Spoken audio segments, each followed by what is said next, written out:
Hallelujah. आज के मनन के लिए हम निकालेंगे यूहन्ना रचित सुसमाचार दूसरा अध्याय 1 से हम 11 तक पढ़ेंगे। Gospel of Jonah chapter 2 verse 1 to 11 हम पढ़ेंगे। मैं आपके लिए पढ़ूंगा। फिर तीसरे दिन गलील के काना में किसी का ब्याह था और यीशु की माँ भी वहां थी। यीशु और उसके चेले भी उस विवाह में निमंत्रित थे। जब द्राक्षरस घट गया तो यीशु की माता ने उससे कहा, उनके पास द्राक्षरस नहीं रहा। यीशु ने उससे कहा, हे महिला, मुझे तुझसे क्या काम? अभी मेरा समय नहीं आया। उनकी माता ने सेवकों से कहा, जो कुछ वह तुमसे कहे वही करना। वहां यहूदियों के शुद्ध करने की रीति के अनुसार पत्थर के 6 मटके धरे थे, जिनमें से 2-2, 3-3 मन समाता था। यीशु ने उनसे कहा, मटकों में पानी भर दो। उन्होंने उन्हें मुंह भर दिया। तब उसने उससे कहा, अब निकालकर बोझ के प्रधान के पास ले जाओ। और वे ले गए। तब बोझ के प्रधान ने वह पानी चखा जो द्राक्षरस बन गया था, और नहीं जानता था कि वह कहां से आया है, परंतु जिन सेवकों ने पानी निकाला था वे जानते थे। तो बोझ के प्रधान ने दूल्हे को बुलाकर उससे कहा, हर एक मनुष्य पहले अच्छा द्राक्षरस देता है, और जब लोग पीकर थक जाते हैं तब मध्यम देता है, परंतु तूने अच्छा द्राक्षरस अब तक रख छोड़ा है। यीशु ने गलील के काना में अपना यह पहला चिन्ह दिखाकर अपनी महिमा प्रकट की, और उनके चेलों ने उस पर विश्वास किया। आज हम एक शादी के बारे में देखना चाहते हैं, जो यीशु मसीह शादी में हाजिर थे, और यीशु मसीह ने यहाँ पर पानी का द्राक्षरस बनाया था। यहाँ पर मेरा जो आज टॉपिक है, परमेश्वर पिता जो कहते हैं वही करो। परमेश्वर पिता जो कहते हैं वही करो। यहाँ पर हमने पढ़ा कि फिर तीसरे दिन गलील के काना में किसी का विवाह था और यीशु की माता भी वहां थी। यीशु और उसके चेले भी उस विवाह में निमंत्रित थे। मतलब यीशु मसीह और उनके चेले उस विवाह में, उस शादी में वहां गए थे। उससे पहले उसकी माँ भी वहां पर हाजिर थी। उससे हम देख सकते हैं कि काना गलील में वहां काना नामक नगर था, वो शहर था छोटा। वहां से एक नतनियल करके था, वह यीशु को मिला था और वो निष्कपट था। उसका ये नगर था, शहर था। और यहाँ पर हम देख सकते हैं कि यीशु की माँ भी वहां हाजिर थी। तो उससे हम समझ सकते हैं कि वो नाजरेत से यहाँ पर आए थे, तो उनका कोई नजदीक का रिलेटिव्स होगा, पास का कोई उनका सगे में कोई होगा, ऐसा लगता है। ये दूल्हा जो है उनका कोई ने कोई अच्छा नजदीकी उनका रिलेशन है, ऐसा लगता है। तो उसी कारण उसकी माता भी वहां थी, मरियम भी वहां थी, और यीशु और उनके 12 चेले वहां पर हाजिर थे। और ये बहुत बड़ी बात है कि किसी के शादी में जब यीशु मसीह हाजिर होता है, ये बहुत बड़ी बात है। आज सुनने वाले हर एक जन ध्यान से सुनिए कि हमारे घर में यदि शादी होती है, ब्याह होता है, या हमारे रिलेटिव्स में हमारे शादी होने जा रही है, तो वहां पर यीशु मसीह का होना बहुत ही आशीष का कारण होता है। ये क्योंकि ये सृष्टि का परमेश्वर है। यदि हमारे घर में शादी है, वहां पर सृष्टिकर्ता हाजिर हो, तो ये शादी बहुत ही आशीष का कारण हो जाएगी और किसी भी तरह की घटी होने नहीं देगा, हमें शर्मिंदा नहीं होने देगा, हमें लज्जित नहीं होने देगा। लेकिन हमारे यहाँ मैं बहुत सारी शादियों में जाता हूँ, देखता हूँ, कभी कभी हमें शादी भी जोड़ना पड़ता है, लेकिन हम देखते हैं कि लोग बहुत चालाक और होशियारी से शादी करते हैं। अब दिन मीटिंग का प्लानिंग करते हैं, खाना भी अच्छा अच्छा बनाते हैं और मसीह लोगों को उस दिन बुलाते हैं और अच्छी मीटिंग देते हैं, खाना भी ला देते हैं। उसके बाद जो रियल शादी जिस जिस डेट में है दूसरी, उस दिन क्या होता है कि रात को बैंड बाजा लेके आते हैं, डीजे लेके आते हैं और बहुत नाचते हैं और दारू भी पी लेते हैं, बहुत कुछ करते हैं।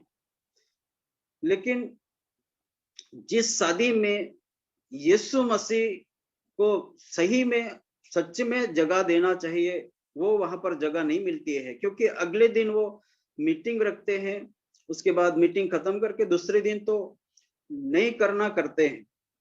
तो वहां पर यीशु मसीह का मान सम्मान इज्जत कहाँ रहा? और वो लोग ऐसा सोचते हैं कि ये शादी में सभी लोग इन्वॉल्व होते हैं, जो मसीह में है, मसीह में नहीं है, सभी लोग शादी में आते हैं। इसकी वजह से ये लोग क्या करते हैं, अगले दिन मसीह लोगों को अच्छा अच्छा खाना खिला के उनको भेज देते हैं। लेकिन दूसरे दिन शादी के दूसरे दिन जब दूल्हा और दुल्हन का शादी होती है, उनकी जो उनका जो होता है, उनको आशीष देना होता है। उस समय तो पास्टर को ही बुलाते हैं, प्रभु के खादम को बुलाते हैं और उसी के द्वारा शादी को आशीषित करते हैं। तो कहने का मतलब है कि पहले दिन से ही यीशु मसीह को जगह दे दो और पूरी शादी खत्म होने तक यीशु मसीह को वहां पर हाजिर रहने दो। लेकिन हमारे यहाँ मैं बहुत सारी जगह में देखता हूँ तो ऐसा होता है। आपके यहाँ कैसा है मुझे मालूम नहीं है, लेकिन यहाँ पर हम देख सकते हैं कि यीशु मसीह हाजिर है, उसकी माँ भी हाजिर है। उससे हम अंदाजा लगा सकते हैं कि उनका नजदीक का ही किसी परिवार में यह शादी हो रही है, इसलिए यीशु मसीह भी हाजिर हुआ है, उनकी माता भी हाजिर है, उनके लोग के साथ यीशु मसीह है। लेकिन यहाँ पर हम देख सकते हैं कि जब दाखरस घट गया तो यीशु की माता ने उससे कहा, उस उनके पास दाखरस नहीं रहा। वो टेंशन में, यीशु की माँ मरियम टेंशन में गई, क्योंकि वो मुझे लगता है कि एकदम नजदीक की उनका रिलेशन है, इसलिए वो उसको थोड़ा टेंशन आ गया, क्योंकि लोग आए होंगे, सभी को नहीं हुआ और कुछ लोग रह गए। ऐसा जब कभी शादी में होता है, यदि पिलाने के लिए कुछ हमारे यहाँ कुछ ऐसा रसना बनाते हैं और खाने के लिए अच्छा सा खाना बनाते हैं, यदि वो खाना खत्म हो गया तो भी लज्जित होने का, शर्मिंदा होने का कारण बनता है। लेकिन लोग ज्यादातर ज्यादा ही बनाते हैं। लेकिन यहाँ पर ऐसा हुआ है कि दाखरस घट गया है, खत्म हो गया है। उसकी वजह से मरियम भी टेंशन है, वो यीशु मसीह से कह रहे हैं कि उनके पास दाखरस नहीं है। हो सके ये शादी शाम को हो रही होगी, और जब शादी होती है वहां पर कोई न कोई जिम्मेदार व्यक्ति होता है, इंसान होता है, जो खाने के ऊपर कुछ पिलाने की जो जूस बनाया होगा उसके ऊपर कोई न कोई जिम्मेदार शख्स रहता है। उसी प्रकार यहाँ पर भी होगा। लेकिन जब मरियम को लगा कि ये तो लज्जित होने जैसी बात है, क्योंकि दाखरस घट गया है, तो वो यीशु मसीह के पास आती है और यीशु मसीह कहती है कि दाखरस नहीं रहा, दाखरस घटा। यीशु ने उससे कहा, हे महिला, तुझे मुझसे क्या काम, अभी मेरा समय नहीं आया। अभी देखते हैं कि एक बेटा एक माँ से कह रहा है कि तेरा, महिला करके वो बोलता है कि हे महिला, मुझे तुझसे क्या काम। ये क्यों ऐसा यीशु मसीह ने बोल दिया? क्योंकि वहां पर काम करने वाले सेवक लोग भी थे, काम करने वाले दूसरे लोग भी थे। जहां पर सेवक लिखा, शायद हो सके मजदूर लोग होंगे। और यीशु के 12 चेले थे। फिर भी यीशु मसीह ने ऐसा कह दिया, हे महिला, मुझे तुझसे क्या काम। एक माता को यदि एक बेटा ऐसा बोल दे तो माता को कैसा फीलिंग होगा। लेकिन यहाँ पर हम देख सकते हैं कि मेरे प्रियो, कि ये माँ है लेकिन शारीरिक माँ है। यहाँ उनको किसने जन्म दिया है ये वो सिख है, लेकिन यीशु मसीह के यदि हम पढ़ते, जहां भी हम उसके बारे में स्टडी करते हैं, लिखा है कि वो बाप की इच्छा पूरी करता था, बाप की मर्जी पूरी करता था, बाप जो कहे वो ही करता था। ऐसा कभी नहीं लिखा है कि यूसुफ की वो मर्जी पूरी करता था, मरियम की मर्जी पूरी करता था। इसलिए यहाँ पर वो कहता है कि महिला, मुझे तुझसे क्या काम। वो यीशु मसीह यहाँ पर ये कहना चाहता है कि मेरे बाप से मुझे अभी तक मुझे परमिशन नहीं मिला, मेरे बाप ने मुझे अभी तक नहीं कहा कि आप ये करो, आप ऐसा करो, ऐसा मेरा स्वर्गीय बाप ने, स्वर्गीय पिता ने ऐसा अभी तक नहीं कहा। इस तरह ये यहाँ पर कहना आता है। तब ये मरियम क्या कहती है कि उसकी माँ ने सेवक को कहा, जो कुछ वह तुम्हें कहे वही करना। मतलब वो दूसरी बात एक अच्छी करती है कि वो जो आपको कहेगा वही आप करना। और यहाँ पर हम देखते हैं कि बहुत बार हम देखते हैं यीशु मसीह सृष्टिकर्ता परमेश्वर है, सामर्थी परमेश्वर है, उसके लिए कोई भी बात असंभव नहीं है। वो असंभव को संभव करने वाला जिंदा खुदा है। हो सके यहाँ पर एक बोझ का प्रदान था, उसके लिए सीटी दूर होगी, वो अंगूर ला नहीं सकता था तुरंत, द्राक्ष वो ला नहीं सकता था तुरंत, उसका रस जूस नहीं निकाल सकता था तुरंत, लोगों के लिए वो प्रोवाइड नहीं कर सकता था। इसी लेकिन उसको जिम्मेदारी मिली थी। कहीं भी शादी में हम देखते हैं एक शख्सियत होता है जिसके पास जिम्मेदारी दी होती है, उसको कुछ घट गया, कुछ खत्म हो गया तो उसको लाना होता है, कुछ सब्जी लाना होता है, चावल लाना होता है, जो भी शादी में जरूरत है वो ऑर्डर देगा और लेकर आएगा। लेकिन यहाँ पर टाइम ऐसा होगा कि वो तुरंत नहीं हो पाएगा।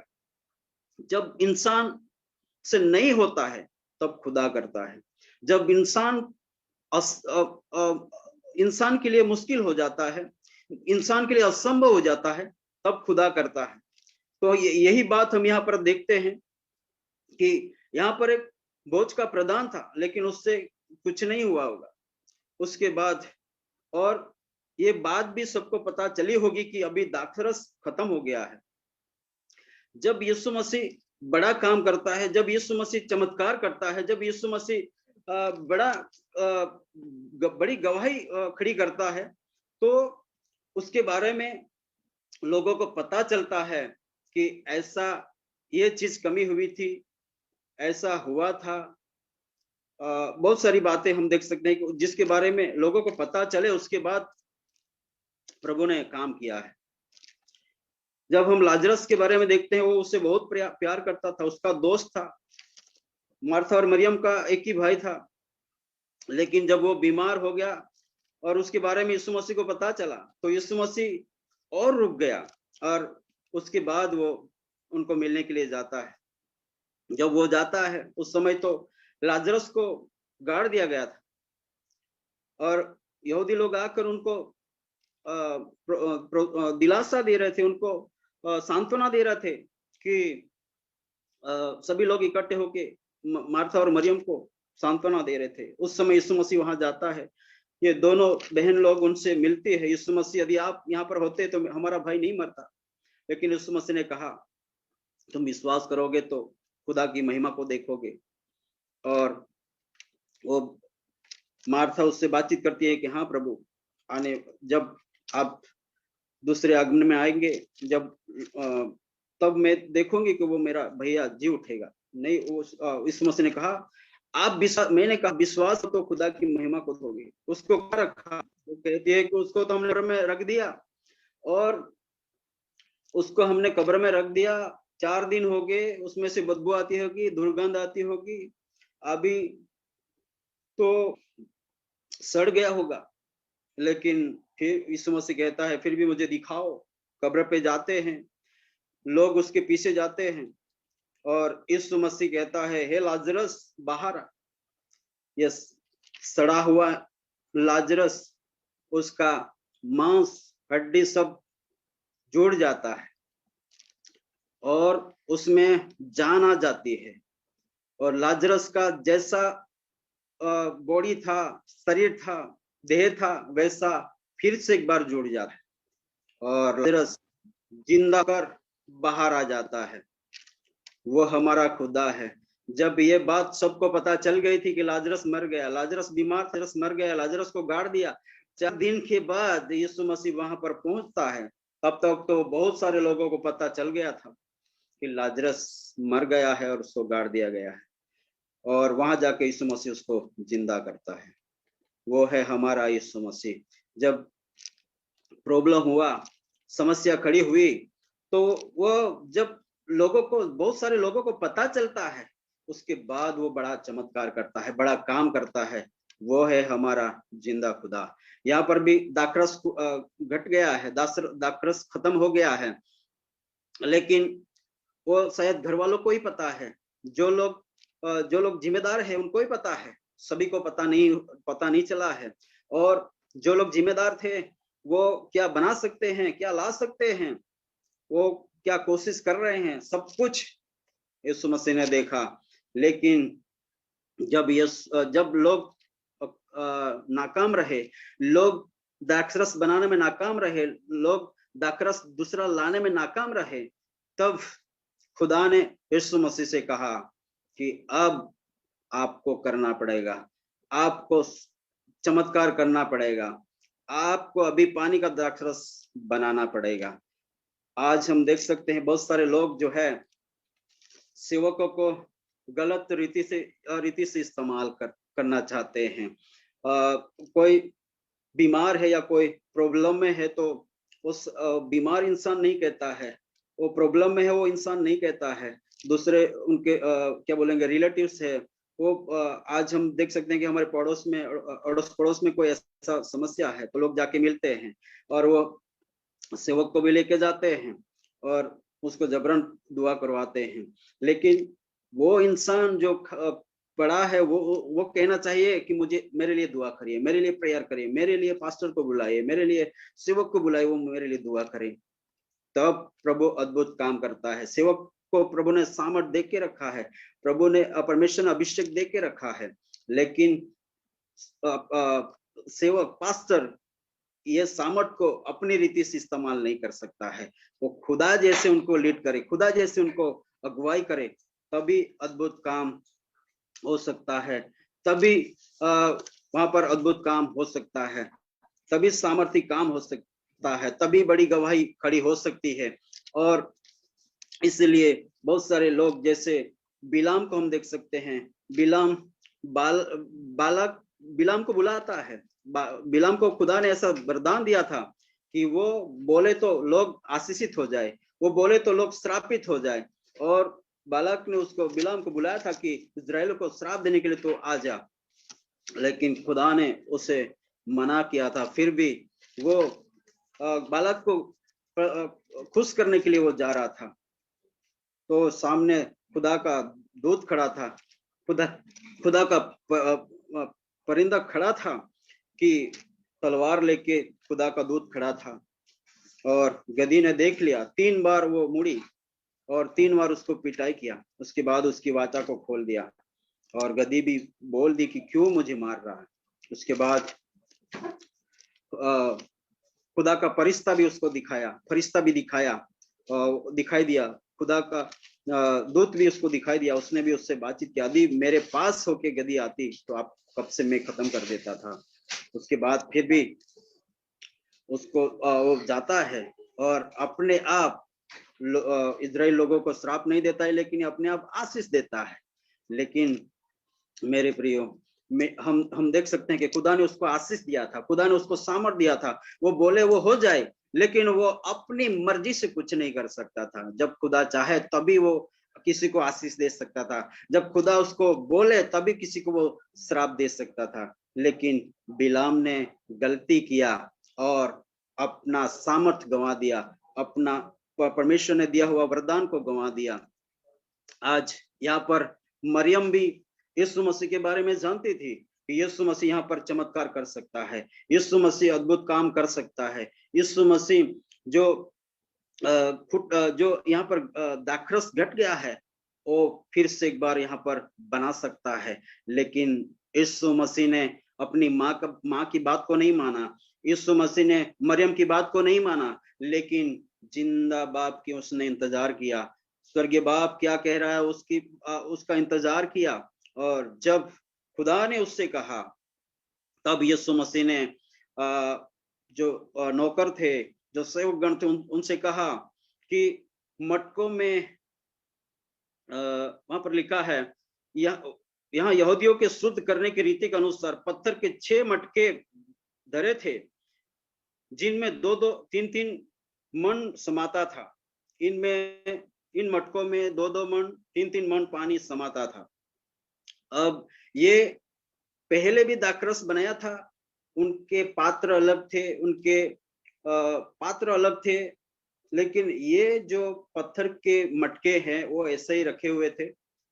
उनको लेने के लिए यीशु मसीह ने कहा उसे साफ करो, उसे धो डालो, उसे शुद्ध करो, उसके बाद उसमें पानी भरो। यीशु ने उसे कहा मटकों में पानी भर दो। उन्होंने उसे मुंह भर दिया। तब उसने उनसे कहा अब निकालकर भोज के प्रधान के पास ले जाओ। हम देख सकते हैं ये मटके ऐसे ही पड़े थे, उसको साफ शुद्ध करवाया, धो डाला, उसके बाद उसमें पानी भरवाया। और पानी भरवाया उसके बाद बोला कि जो भोज का प्रधान है उसके पास लेकर जाओ। और उसके बाद जब वो लोग प्रधान के पास लेके गए तो यहाँ पर लिखा है और वे लेके गए, तब भोज के प्रधान ने वह पानी चखा, दाखरस बन गया था और नहीं जानता कि वह कहाँ से आया है, परंतु जिन सेवकों ने पानी निकाला था वे जानते थे। हालेलुया। यहाँ पर हम देख सकते हैं कि वो भोज का प्रधान जानता कि दाखरस किसने बनाया, कब बनाया, कैसे बनाया, कौन सा उसमें मटेरियल डाल दिया, वो नहीं जानता था। वो दूल्हा को बुलाता है दूल्हा की प्रशंसा करने के लिए। हमने तो जिस कारीगर को बुलाकर बनाया था वो दाखरस तो खत्म हो गया, वो तो इतना स्वादिष्ट नहीं था, लेकिन ये जो दाखरस है वो तो बहुत ही स्वादिष्ट है, बहुत ही अच्छा है। और ये तो पहले से भी गाढ़ा है, उसका कलर भी अच्छा है, उसका स्वाद भी अच्छा है। वो बहुत ही खुश हो गया और वो दूल्हा को बुलाकर इतना खुश हो गया कि दूल्हा को बुलाकर उसकी प्रशंसा करने लगा। लेकिन उसको मालूम नहीं था कि ये दाखरस किसने बनाया और उसका कारीगर कौन है। हम देख सकते हैं कि कोई लच्छी बनाता है, कोई फ्रूट सलाद बनाता है, तो कारीगर के हिसाब से वो स्वादिष्ट होता है। यदि कारीगर बदल जाए तो उसका स्वाद बदल जाता है। इसी प्रकार यहाँ पर भी स्वाद बदल गया है और इसी कारण ये भोज का प्रधान बहुत ही खुश हो गया। और आगे लिखा है कि उसको मालूम नहीं था, जो पानी भर रहे थे उनको मालूम था कि किसने बनाया, कैसे बनाया। और लिखा है परंतु जिस सेवकों ने पानी निकाला था वे जानते थे। तो भोज के प्रधान ने दूल्हे को बुलाकर उसे कहा हर एक मनुष्य पहले अच्छा दाखरस देता है और जब लोग पीकर सक जाते हैं तब मध्यम देता है, परंतु तूने अच्छा दाखरस अब तक रख छोड़ा है। वो भोज का प्रधान दूल्हे की प्रशंसा करता है कि दूसरे शादियों में ऐसा होता है कि पहले अच्छा दाखरस दिया जाता है, उसके बाद हल्का दिया जाता है, जिसमें दम नहीं है ऐसा दाखरस दिया जाता है, जिसमें इतना स्वाद नहीं है ऐसा दाखरस दिया जाता है। लेकिन आपने तो अभी तक बेहतर दिया, अभी तक अच्छा दिया। और वो बनाने वाला कारीगर है, उसको कौन कारीगर है उसको मालूम नहीं है। और वो दूल्हे की प्रशंसा करता है, वो प्रधान भी खुश हो गया है। मैं ऐसा इमेजिन करता हूँ कि जब बांटा गया होगा, पीने वाले भी बहुत खुश हो गए होंगे, और वो लोग जितना पीते होंगे उससे ज्यादा पिया होगा, क्योंकि उनको स्वाद अच्छा मिला। जो पहले पीकर उठे थे उनको भी पता चला होगा कि अब जो दाखरस बांटा जा रहा है वो तो कई गुना अच्छा है, तो वो लोग भी फिर से पीने लगे होंगे, और बहुत सारे लोग प्रशंसा करते होंगे, खुश हो गए होंगे, प्रधान को भी आशीष देते गए होंगे, दूल्हे को भी आशीष देते गए होंगे, उनके घर वालों को भी आशीष देते गए होंगे। आपको और मुझे मालूम है, कोई शादी हम गए हैं, यदि शादी में अच्छा खाना नहीं हुआ हो तो लोग कुछ न कुछ तो बोलते जाएंगे, आज अच्छा खाना नहीं मिला, आज अच्छा खाना नहीं था, आज अच्छा स्वाद नहीं था, आज अच्छा बनाने वाला कुक अच्छा नहीं था, बहुत सारी बातें सुनने को मिलेगी। लेकिन जब उनको ये अच्छा स्वादिष्ट दाखरस मिला तो उनकी प्रशंसा हुई होगी। लेकिन कौन कारीगर था, किसने बनाया, वो नहीं मालूम था। लेकिन यहाँ पर इस शादी में एक सृष्टिकर्ता परमेश्वर खड़ा था, जो यीशु मसीह यहाँ पर हाजिर था। यीशु मसीह ने पड़े हुए पत्थर के मटकों को शुद्ध और साफ करवाया, उसमें पानी डलवाया, पानी भरवाया और उसको पूरा पूरा भर दिया, उनके मुंह तक भर दिया। मेरे प्रियो, आज आपका और मेरा जीवन हो सके इन मटकों के समान हो सकता है। ऐसा ही रखा हुआ, बहुत समय से ऐसा ही रखा हुआ होगा, लेकिन यीशु मसीह ने हमें ये मटकों के समान हमें निकाल लिया है। यीशु मसीह जैसे ये पानी भरवाया, वैसे ये पानी पवित्र आत्मा को दिखाता है, खुदा की रूह को दिखाता है। वो खुदा की रूह आपके और मेरे जीवन में ऐसा भरना चाहता है, मुंह तक भरना चाहता है। मेरी भाषा में कहते हैं सल्लो सल, मुहा मुंह, इसी तरह वो भरना चाहता है, ताकि मेरे प्रियो, जैसे आज भी प्यासे लोगों की जो आत्मिक प्यासे हैं उनकी प्यास मिटाई जाए, जो भूखे हैं उनकी भूख को मिटाया जाए, और इसी तरह आपको और मुझे खुदा इस्तेमाल करना चाहता है। आज आपको और मुझे पूरी रीति से भरना चाहता है, जैसे इन मटकों को भर दिया, जैसे मटकों को भरकर लोगों को पिलाया गया, लोगों को बांटा गया, इसी प्रकार आपका और मेरा जीवन खुदा भरना चाहता है। और पवित्र आत्मा की आग से, पवित्र आत्मा की सामर्थ से भरकर आपको और मुझे इस्तेमाल करना चाहता है। मेरे प्रियो, आज बहुत सारे ऐसे आत्मिक रीति से प्यासे लोग हैं, आत्मिक रीति से भूखे लोग हैं, उनकी भूख मिटाने के लिए, उनकी प्यास मिटाने के लिए खुदा आपको और मुझे इस्तेमाल करना चाहता है। हो सके आप और मैं ये मटकों के समान हो सकते हैं, लेकिन खुदा हमें जब इस्तेमाल करेगा, हमारे जीवन से बहुत सारे लोग आशीषित हो जाएंगे। हमारे जीवन से लोगों को, हमारी जो सेवकाई है उस सेवकाई से लोग आशीषित होंगे, उनको आशीष मिलेगी, उनको हमारे जीवन, हमारी गवाही बदल जाएगी, हमारी सेवकाई बदल जाएगी, हमारे काम बदल जाएंगे, और उसके वजह से बहुत सारे लोग आशीषित हो जाएंगे। और आनंद के साथ, जैसे ये लोग दाखरस को पीकर आनंद के साथ और दूल्हे को आशीष देते गए, भोज के प्रधान को आशीष देते गए, उनके परिवार के लिए अच्छा बोलते गए, वैसा ही आपके लिए और मेरे लिए लोग बोलेंगे, आपके परिवार के लिए और मेरे परिवार के लिए बोलेंगे, और हमें आशीष देते जाएंगे, हमारे लिए दुआ करते जाएंगे, हमारे लिए आशीष का हाथ बढ़ाते जाएंगे,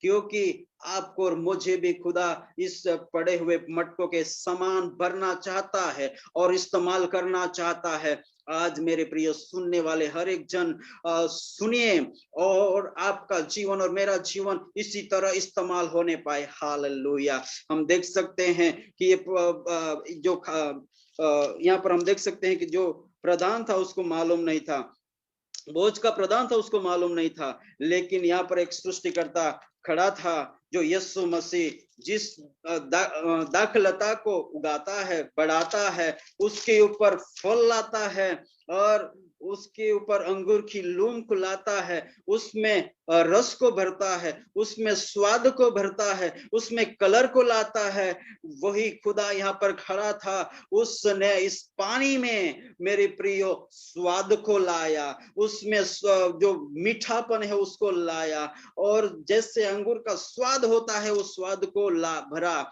और उसी खुदा ने उसमें कलर को लाया, उसी पानी को उसने गाढ़ा रस बनाया। वो खुदा यहाँ पर खड़ा था, इस शादी में खड़ा था, और उस पानी को उसने द्राक्ष दाख का रस बनाया, दाख का जूस बनाया, और लोगों को पिलाया, लोगों को दिया, लोगों को बांटा, और लोग पीकर खुश होते गए। मेरे प्रियो, मैं ये विश्वास करता हूं कि सभी लोग इस परिवार के लिए अच्छा बोलते गए होंगे। पहले तो ये परिवार टेंशन में आ गया, पहले तो ये परिवार परेशान हो गया, लेकिन यहाँ पर कमी को पूर्ति करने वाला जिंदा खुदा खड़ा था।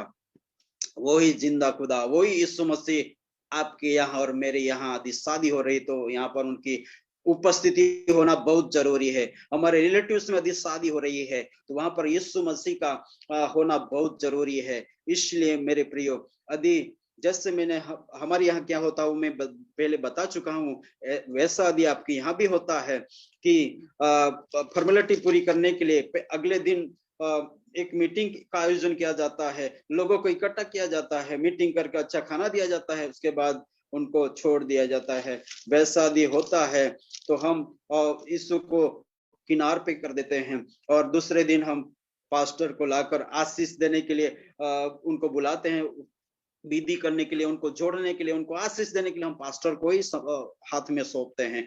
तो मेरे प्रियो, पहले दिन से क्यों ना हम यीशु मसीह के हाथ में इस शादी को दे दे और यह शादी आसमय हो जाए। और ऐसा हुआ तब लोग ये दाखरस को पिए और लोग खुश हो गए। उसके बाद ये चेलों ने भी पिया, जो काम करने वाले थे उन्होंने भी देखा। मेरे प्रियो, आगे लिखा है, यीशु ने गालिल की खाना में अपना यह पहला चिन्ह दिखाकर अपनी महिमा प्रकट की, और उसके चेलों ने उस पर विश्वास किया। जब ये पहला चमत्कार यीशु मसीह ने कर दिया, उस समय चेलों ने विश्वास किया कि यही जिंदा खुदा है, यही खुदा का बेटा है, यही यीशु मसीह हमारा जिंदा खुदा है। इन चेलों ने विश्वास किया। मैं ये विश्वास करता हूं कि जो पानी डाल रहे थे, जो पानी भर रहे थे, जो सेवक लोग थे, उन्होंने भी विश्वास किया होगा, उन्होंने भी खुदा के हाथ में अपना जीवन दे दिया होगा, और उन्होंने भी मान लिया होगा कि यही खुदा है, यही जिंदा खुदा है, यही खुदा का बेटा है, और उन्होंने भी ये मान लिया होगा। मेरे प्रियो, ये जब भी हमारी शादी में यदि ये खुदा खड़ा है, यह सृष्टिकर्ता हाजिर है, तो हमें लज्जित होने नहीं देता है, हमें शर्मिंदा होना नहीं देता है, और वो खुदा हमारी जरूरतों को पूर्ति करता है।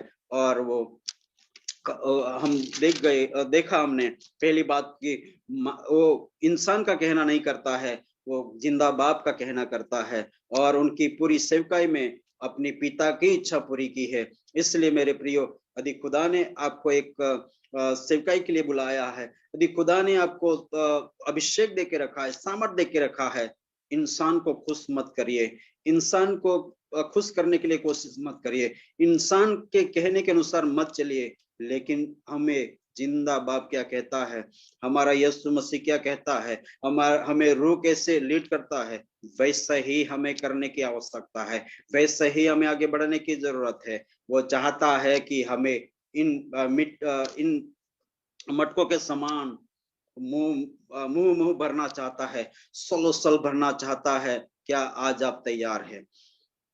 इन वचनों के द्वारा खुदा हम सबों को बड़ी बरकत देने पाए। आइए हम कुछ समय के लिए प्रार्थना करना चाहते हैं। हालेलुया। मेरे साथ आंखों को बंद करें। Thank you Lord. Hallelujah, hallelujah, hallelujah. Thank you Jesus, thank you Jesus.